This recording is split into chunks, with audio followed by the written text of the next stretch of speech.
سعيدا كن فريدا عش بفخر في الحياة لا تبالي فالمعالي بالتحدي لا سواه. Before I get involved in anything nowadays, I have to straighten out my own position, and which is clear. I am not a racist in any form whatsoever. I don't believe in any form of racism.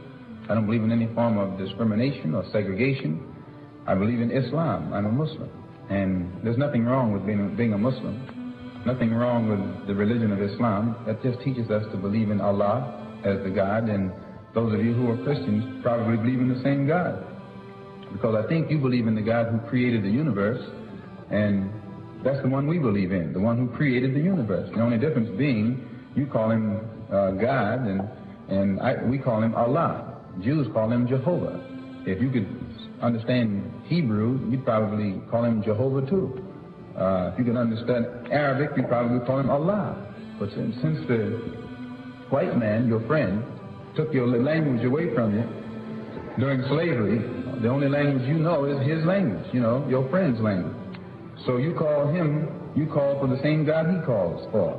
When he's putting a rope around your neck, you call for God, and he calls for God.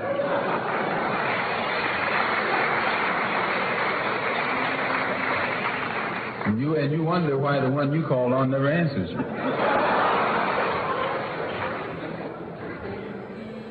So that once you realize that I believe in the Supreme Being who created the universe and believe in him as being one, I also have been taught in Islam that one God who only has one religion, and that religion is called Islam, and all of the prophets who came forth taught that religion.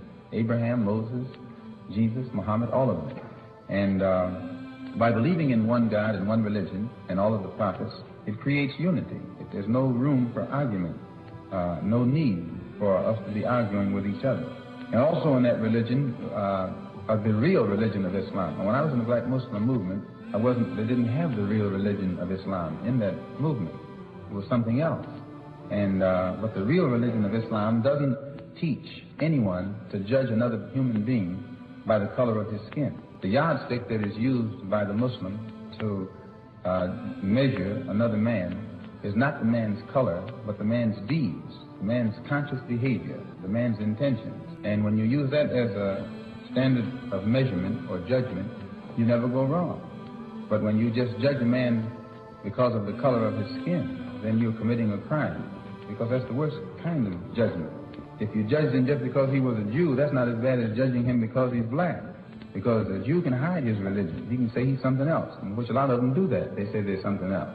But the black man can't hide. When they start indicting us because of our color, that means we're indicted before we're born, which is the worst kind of crime that can be committed. And the Muslim religion has eliminated all tendencies to judge a man according to the color of his skin, but rather the judgment is based upon his deeds. And prior to going into the Muslim world, Elijah Muhammad had taught us that the white man could not enter into Mecca in Arabia, and all of us who followed him, we believed it. And he said the reason he couldn't enter was because he's white and inherently evil, and it's impossible to change him. And the only thing that would change him is Islam, and he can't accept Islam because by nature he's evil. And therefore, by not being able to accept Islam and become a Muslim, he could never enter Mecca. And this is how he taught us. And, and so when I got over there and went to Mecca and saw these people who blonde and blue-eyed and pale skin and all those things, I said, well, but I watched them closely, and I noticed that there was, though they were white, and they would call themselves white, there was a difference between them and the white one over here. And that basic difference was this. In Asia or the Arab world or in Africa, where the Muslims are, if you find one who says he's white, all he's doing is using an adjective to describe something that's incidental about him, one of his incidental characteristics. So there's nothing else to it. He's just white. But when you get the white man over here in America and he says he's white, he means something else. You can listen to the sound of his voice when he says he's white. He means he's boss. That's right. That's what white means in this language. You know the expression free, white, and 21. He made that up. He's letting you know all of them mean the same. White means free, boss. He's up there. So that when he says he's white, he has a little different sound in his voice. And I know you know what I'm talking about. This was what I saw was missing in the Muslim world. If they said they were white, it was incidental. White, black, brown, red, yellow, it doesn't make any difference what color you are. And so this was the religion that I had accepted and had gone there to get a better knowledge of it.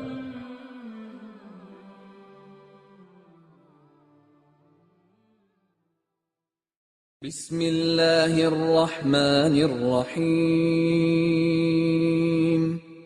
يا أيها الذين آمنوا كونوا قوامين لله شهداء بالقسط ولا يجرمنكم شنآن قوم على ألا تعدلوا اعدلوا هو أقرب للتقوى واتقوا الله إن الله خبير بما تعملون.